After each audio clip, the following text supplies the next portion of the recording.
He beat the charges built to end him, and somehow that wasn't the twist. The real shock was what survived.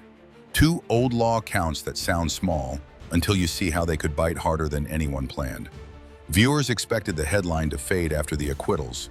Instead, the aftermath took center stage, because sometimes the counts that look minor on paper carry the sharpest edge in court.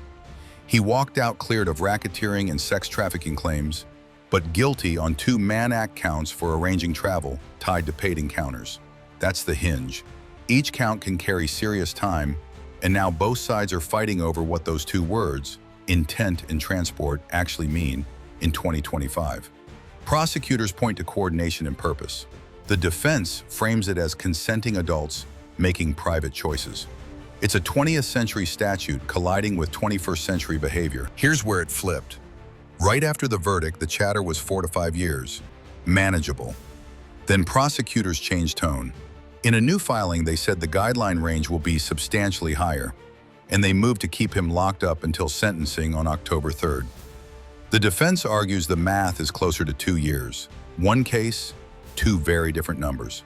One judge with broad discretion. That gap is the pressure point, and that uncertainty fuels the narrative. Every filing now doubles as a pitch to the only audience that matters, the court. But that wasn't the whole story. The detention fight got louder. His side came with a huge bail offer, $50 million, saying he's not a flight risk and that conditions behind bars are brutal. Prosecutors answered with a portrait designed to land hard. Not an ordinary John, but a man who, they say, ran highly choreographed hotel marathons, drugs, escorts, and danger in the mix. If the judge buys that frame, keeping him in is an easy call, and a longer sentence becomes easier too. The optics are part of it. A massive bail number grabs attention, but the legal test is colder. Risk, danger, and the letter of the law. Listen to this. While they argued custody, his team launched a bigger swing. A motion asking the judge to erase the convictions or order a new trial. They say the government stretched the Mann Act beyond its lane and that the filmed encounters were consensual and personal. Amateur pornography, not a commercial scheme. The pitch is simple. In the phone camera era, recording adult intimacy is expression. Punishing that, they argue, turns private vice into felony speech. If the court buys even part of that logic, the case resets fast. It gets sharper. The government's answer doesn't nitpick. It rewrites the backdrop. They describe a long-running pattern, not a few wild nights. Travel arranged, people paid, violence and control alleged around the edges. In their telling, the convictions are the floor, not the ceiling. That framing matters at sentencing, where judges can look beyond the verdict and consider credible information across the record. Narrow frame, lower time. Wide frame, years stack up. And once a judge accepts a pattern, every enhancement argument starts to sound more reasonable. Here's the pivot everyone missed. Precedent. If the court agrees with the defense, it could narrow how the Mann Act is used when adults travel for consensual group encounters that get recorded, especially where there's no clear profit motive or coercion proved. If the government's view holds, prosecutors lock in a template to treat orchestrated, filmed hotel nights as a commercial sex scheme, even without the trafficking counts. That's bigger than one defendant. It sets the rules for a world where consent, clout, and content collide. Future cases will cite whatever line gets drawn here.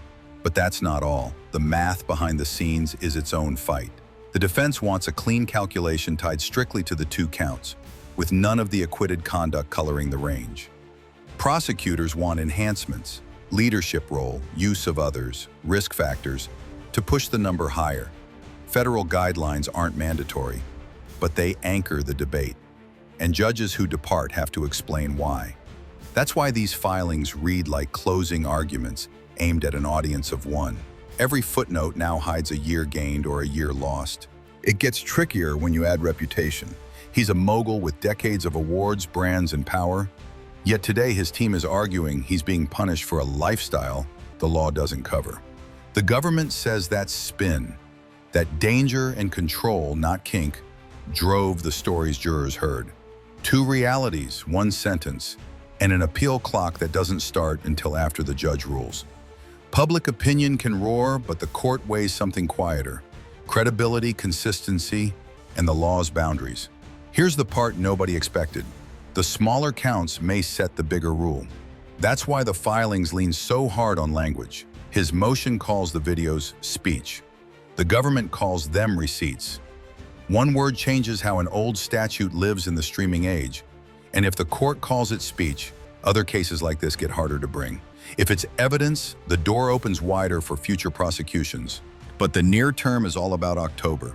If the judge sees narrow conduct and buys the math the defense is selling, the number could land closer to 2 years. If he sees a broader pattern and adopts the government's pitch, substantially higher becomes real. And staying in custody until then is almost certain. The risk cuts both ways. A lower sentence with a clean legal ruling could make the government appeal. A higher sentence could turbocharge him. Either outcome turns the next hearing into the season finale of this saga. And there's a final twist. Motions like this are long shots, but they're not for show. Judges sometimes vacate counts when a statute is stretched too far or a jury saw more heat than light. If that happens, the narrative resets overnight. New trial or clean slate on the remaining counts. If it doesn't, the sentence will tell you exactly how much the court thinks those two words, intent and transport, are worth in this case. And that number becomes the anchor for everything that follows on appeal. So where does this leave him? Caught between two truths. He beat the counts that could have ended everything, and yet the two that survived might matter more. If they define the line between private vice and criminal commerce, his case becomes a map for every prosecutor and every defense lawyer who touches the edge of consent, money, and video. Industry players will read it as a warning label for how far lifestyle can go before law steps in. What happens next could shock everyone. If the judge cuts the convictions, the story flips. Again. If not, the October number becomes the headline and the appeals brief becomes the new battleground. Either way, the old playbook is gone. The law is learning the language of the camera, and this case is teaching it in real time. Stay tuned. The next filing could change the ending you're expecting.